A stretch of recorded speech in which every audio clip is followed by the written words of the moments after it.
लक्ष्मीपूजनाच्या दिवशी आपल्याला हवन कसं करायचं आहे आणि हवन का करायचं, का त्याला महत्त्व आहे, त्याच्यामुळे काय लाभ होतील, यासोबतच लक्ष्मीपूजनाच्या दिवशी आपण फराळाचा नैवेद्य तर देवी आईला आणि लक्ष्मी मातेला अर्पण करतच असतो.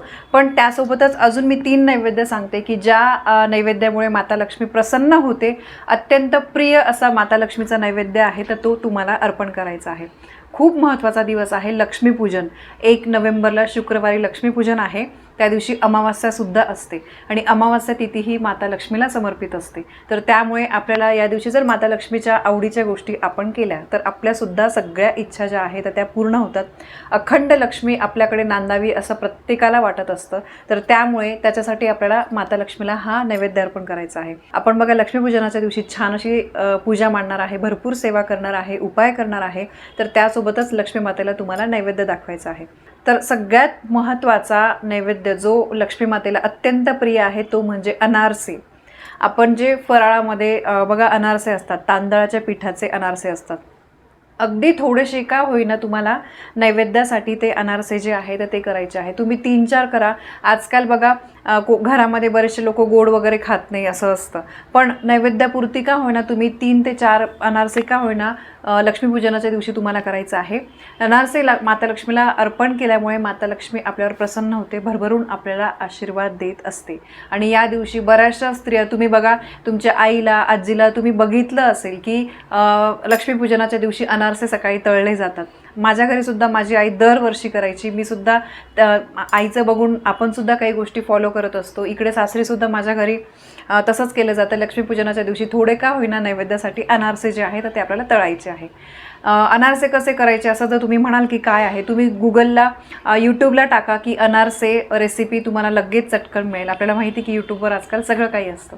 यानंतर दुसरी गोष्ट म्हणजे लक्ष्मीला प्रिय अशी खीर. तुम्ही बघा पांढरी म्हणजे बघा तांदळाची खीर, ड्रायफ्रूटची खीर जी आहे तर ती तुम्ही अर्पण करू शकतात. रव्याची सुद्धा चालेल, पण पांढऱ्या खिरेचा नैवेद्य त्यामध्ये तुम्ही ड्रायफ्रूट्स मनुके वगैरे तुम्ही टाकू शकतात. त्यानंतर पुरणाचा नैवेद्य. या दिवशी शक्यतो स्वयंपाकाला पुरणाचा नैवेद्य करा, कारण आपण जेव्हा संध्याकाळी लक्ष्मीपूजन करतो तर नैवेद्य बघा अगदी आपण छान ताट भरून ड्रायफ्रूट, फराळ, फळं हे सगळं आपण ठेवत असतो. तर पुरणाच्या नैवेद्याला पण तितकंच महत्त्व आहे. म्हणून पुरणाचा नैवेद्य नक्की करा. म्हणजे बघा पुरणपोळी, खीर, सार, भात वगैरे अशा गोष्टी. यानंतर अजून महत्त्व म्हणजे बघा मी तुम्हाला लक्ष्मीपूजनाच्या पण व्हिडिओमध्ये सांगितलं होतं, लाया आणि बत्तासे हे तर तुम्हाला ठेवायचेच आहे. लाया आणि बत्तासे हे आपल्याला बाहेर पण मिळतात. काही लोक घरी करतात बत्तासे, पण तुम्ही विकतसुद्धा आणू शकतात. अगदी 10-20 रुपयाला आपल्याला लाया आणि बत्तासे मिळतात. खोबऱ्याच्या वाटीमध्ये तुम्ही लाया आणि बत्तासाचा नैवेद्य जो आहे तर तो अर्पण करू शकतात. यानंतर पांढरी मिठाई शक्य झाल्यास तुम्हाला पांढरी मिठाई माता लक्ष्मीला अर्पण करायची आहे.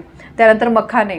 आपण जे मखाणे खातो, लहान मुलं पण खातात, तर ते मखाणे, शिंगाडा, नारळ, यानंतर पान, आपण जे तांबूलसारखं असतं ते तांबूल, करंजी, फळं तर आपण अर्पण करणारच आहे. तर या गोष्टी ज्या आहे या माता लक्ष्मीच्या प्रिय गोष्टी आहे. पण त्यातल्या त्यात अनारसे आणि लाया बत्तासे हे अतिशय महत्त्वाचं आहे. हा नैवेद्य जर तुम्ही दाखवला, माता लक्ष्मीला अर्पण केला, तर माता लक्ष्मी तो ग्रहण करत असते.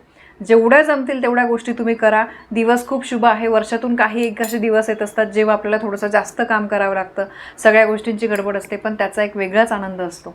जेवढ्या जमतील तेवढ्या नक्की करा, कारण माता लक्ष्मीला या दिवशी आपल्याला प्रसन्न करून घ्यायचं आहे. दिवाळी वर्षातून एकदाच येते, तर त्यामुळे नक्की न विसरता या गोष्टी तुम्ही करा. आता दुसरी गोष्ट म्हणजे लक्ष्मीपूजनाच्या दिवशी आपल्याला हवन कसं करायचं आहे, हवन का करायचं आहे. बघा मी नवरात्रीच्या वेळेस पण तुमच्यासोबत व्हिडिओ शेअर केला होता हवनाचा. मी तुम्हाला बघा सोबत इमेज पण दाखवते आहे.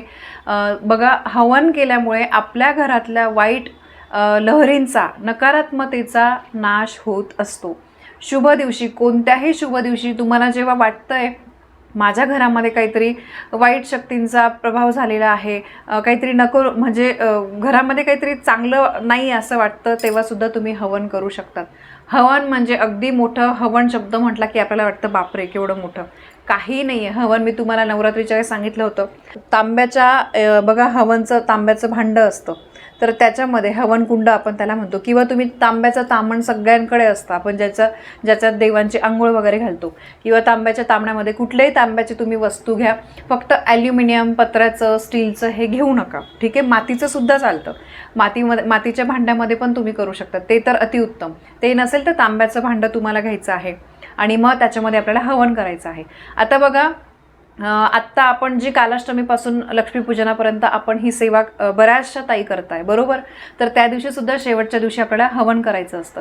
कमळगट्ट्याचे मणी आपण या सेवेसाठी वापरले होते.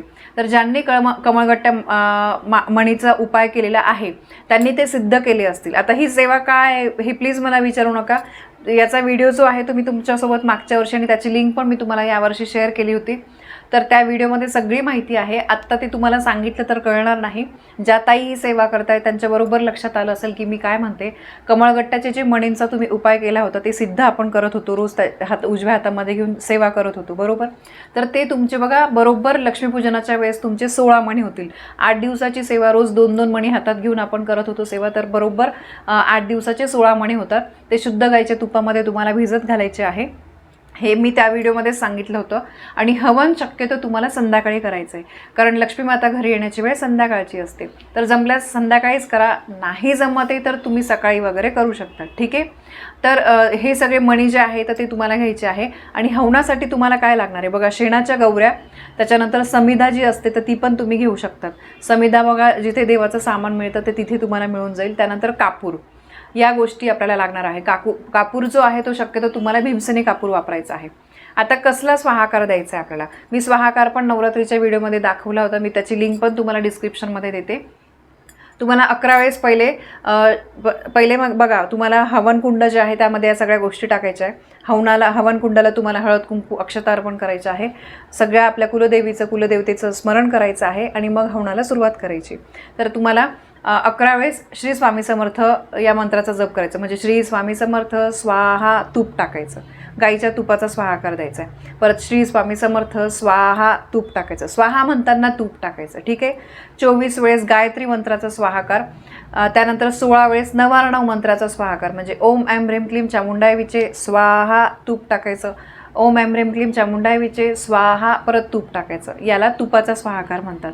ज्यांनी सेवा केलेली आहे 8 दिवसांची कालाष्टमीपासून, 16 कमळगट्ट्याचे जे मणी असतील तर ते तुम्हाला तुपात भिजवून त्याच्यानंतर तुम्हाला कमलात्मक मंत्र म्हणत हे जे मणी आहे हे एक तुम्हाला कमळगट्ट्याचा मणी टाकत तुम्हाला स्वाहाकार करायचा आहे. म्हणजे समजा तुम्ही मंत्र म्हणताय, आता कमलात्मक मंत्र पण मी तुम्हाला डिस्क्रिप्शन बॉक्समध्ये देते. तो मंत्र म्हणायचा, ओम श्रीं ह्रीं श्रीं कमले कमलालये प्रसिद्ध प्रसिद्ध ओम श्रीं ह्रीं श्रीं महालक्ष्मी नमः स्वाहा. एक कमळगट्ट्याचा मणी टाकायचा. परत कमलात्मक मंत्र म्हणायचा, स्वाहा दुसरा कमळगट्ट्याचा मणी टाकायचा. असं आपलं 16 मणी आहे. तर 16 वेळेस कमलात्मक मंत्र म्हणून, बरोबर. तर असा तुम्हाला स्वाहाकार करायचा आहे. ज्यांनी सेवा केलेली नाही आहे तुम्ही फक्त स्वामी समर्थांचा मंत्र, गायत्री मंत्र मी तुम्हाला सांगितला, आणि दुसरी गोष्ट तुम्हाला नवार्णव मंत्र, तर याचा तुम्हाला स्वाहाकार करायचा आहे. आणि यानंतर आपल्याला देवी आईला, माता लक्ष्मीला, आपल्या कुलदेवतेला प्रार्थना करायची आहे की माझ्या घराची सगळ्या बाजूने भरभराटी होऊ दे, घरातील नकारात्मकता जाऊ दे, वाईट शक्ती घरामध्ये करणीबाधा काहीही असेल ते या हवनाच्या धुरामुळे जळून नष्ट होऊ दे, घरातील सगळ्यांना मानसिक शांती मिळू दे, ते जास्त महत्त्वाचं आहे. आणि असं हवन केल्यामुळे आपल्या घरातली अलक्ष्मी, गरिबी, दारिद्र्य, वाईट गोष्टी या घराच्या बाहेर फेकल्या जातात. त्या धुरासोबत त्या जळून खाक होतात. घरातली लक्ष्मी स्थिर होते, घरामध्ये सगळ्यांची प्रगती होते, मानसिक शारीरिक सगळं सुख घरातल्या सगळ्या लोकांना मिळतं, सगळ्यांची प्रगती होते. खूप फायदेशीर आहे, नक्की करा. आणि बघा, तुमचा प्रश्न राहील की ताई होम शांत झाल्यानंतर, हवन झाल्यानंतर त्याचं काय करायचं. तर त्याची जी रक्षा आहे ती थोडीशी तुम्ही डबीत भरून ठेवा. ती तुम्ही रोज बाहेर जाताना तुम्ही कपाळाला लावू शकतात. एक रक्षा कवच म्हणून ते आपल्या कपाळाला असते. वाईट गोष्टींपासून आपला त्या रक्षेमुळे बचाव होत असतो. त्यानंतर तुम्ही घराच्या तिजोरीमध्ये सुद्धा थोडीशी ठेवू शकतात, सांभाळून ठेवा. आणि बाकीची रक्षा तुम्ही झाडाजवळ टाकू शकतात, काय हरकत नाही.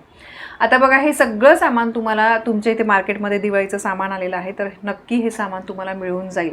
आणि काही का होईना तुम्ही छोटासा कापुराचा का होईना होम करा, कापुरामध्ये लवंग टाका, त्याचा पणतीमध्ये तुम्ही छोटासा होम केला, हवन केलं तरी पण चालेल. हवनाचे खरंच खूप फायदे आहे. सायंटिफिकरित्या सुद्धा याचा तुम्ही विचार केला तर बघा, जीवाणू कीटाणू मरण्यासाठी या धुरामुळे मरत असतात, तर त्यामुळे घरातलं आजारपण जातं. आणि ज्या घरामध्ये आजारपण नाही ना त्या घरामध्ये नेहमी आनंदाचं वातावरण असतं. तर बघा, लक्ष्मीपूजनाच्या दिवशी नक्की या 2 गोष्टी करा. सांगितलेलं नैवेद्य अर्पण करा, सांगितल्याप्रमाणे हवन तुम्ही कराल अशी मी अपेक्षा करते. ही अत्यंत महत्त्वाची माहिती मला तुमच्यापर्यंत पोहोचवायची होती. माहिती आवडली असेल तर व्हिडिओला लाईक करा, शेअर करा. आपल्या चॅनलवर नवीन असाल तर सबस्क्राईब नक्की करा. धन्यवाद. श्री स्वामी समर्थ.